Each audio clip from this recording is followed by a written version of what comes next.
hours a day you waste or how many hours a week you waste. And the classic answer is something like 4 to 6 hours a day. You know, inefficient studying, watching things on YouTube that not only do you not want to watch, that you don't even care about, that make you feel horrible about watching after you're done. And so if your life isn't everything it could be, you could ask yourself, well, what would happen if you just stopped wasting the opportunities that are in front of you?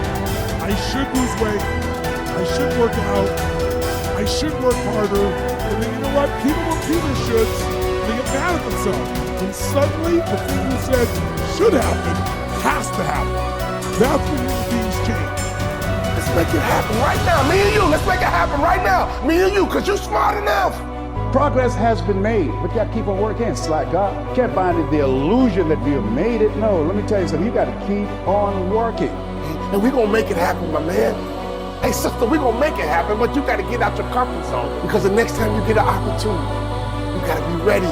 Because we're turning dreams into reality. Just start working at it just a little bit, but do find out what your work is and hold on to it and don't let your dream go. Don't let it go. Unless you've made some major mistakes in life, you haven't started living yet. So a lot of people, if you've never made any major blunders, made some major mistakes, lost some serious money, taken some serious risks, you haven't started living yet. Going through life quietly, tiptoeing safely to an early grave? No, no, no, no. You got to take some chances. You want to bring some adventure to your life. This is the time to stop and decide what direction you want to go in. One of the best things you can do in your life is to change. Maybe on the page of your story right now, you see nothing but failure. When we read your story, what do you want us to see? That you was another failure? What do you want us to read when we read your story? That you quit?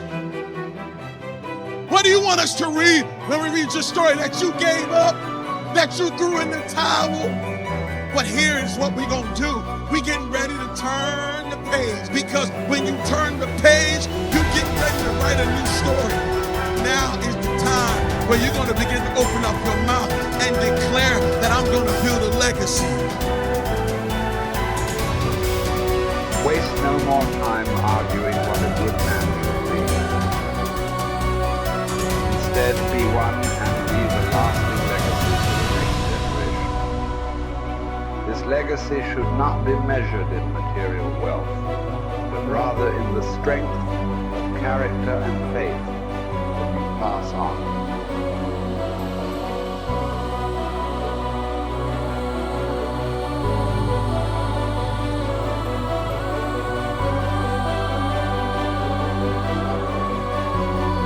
I genuinely am a force to live in the world. You may not understand that yet, but you will eventually.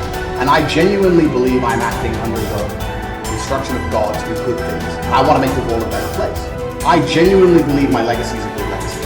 And I believe that eventually, when the legacy media catches up, they're going to understand I'm a good, positive influence. I think a man should have absolutely no interest in whether he's actually happy. If I wake up and I'm unhappy, I will do the exact same things as if I am happy. I will go to the gym the same.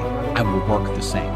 How I feel has no impact on how I live my life. I don't think happiness as an index is a healthy view for a man to have on life success. If you're waking up and going, oh, am I happy, am I not? You're looking at life wrong. I think of a man, if you put happiness if you move it down the scale, right? And you start looking at, am I successful? Am I competent? You know, am I achieving things? Am I respected? If you start to look at these indicators of your life, you're going to end up being happier without actually analyzing if you're happy or not. But we talk about weak men. This is what's scariest about this entire agenda they're trying to purport.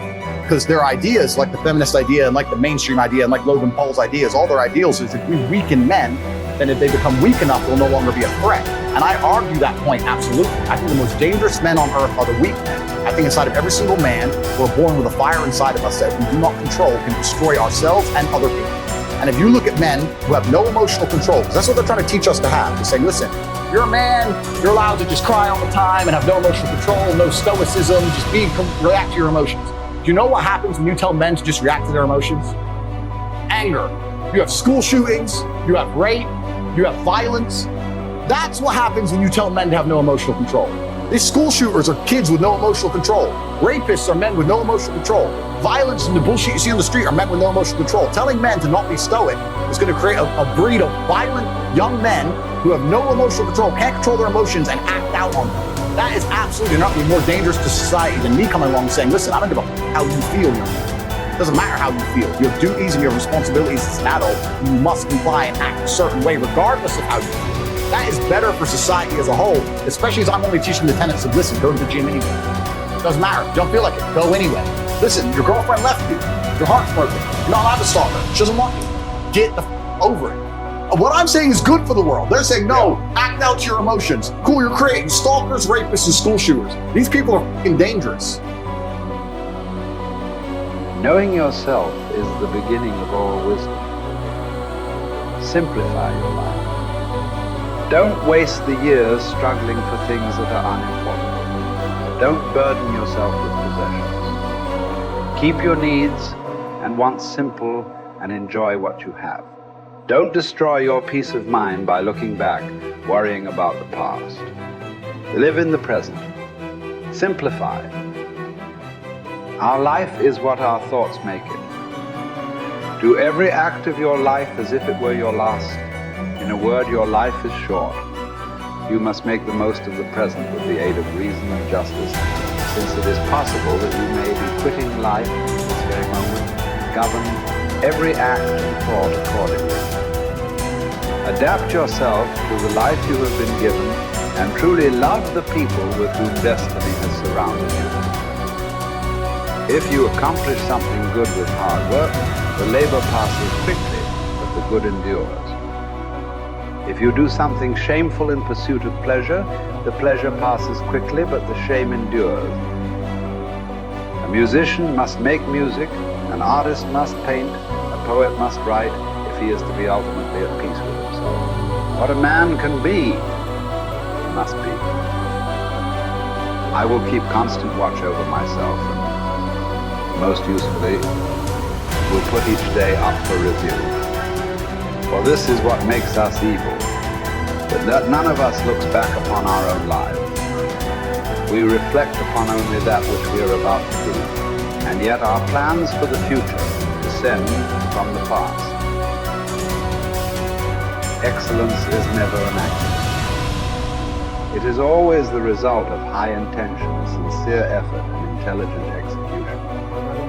It represents the wise choice of many alternatives. Choice, not chance, determines your destiny. All human beings seek the happy life, but many confuse the means. For example, wealth and status, with that life itself.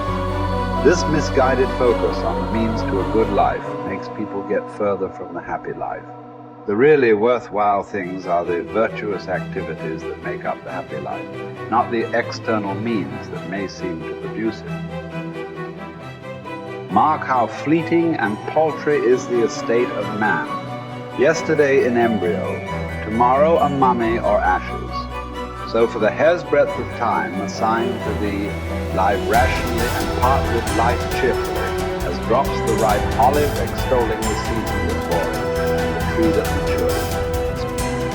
Spend your brief moment according to nature's law, and serenely greet the journey's end as an olive falls, when it is ripe, blessing the branch that bare it, and giving thanks to the tree that gave it life.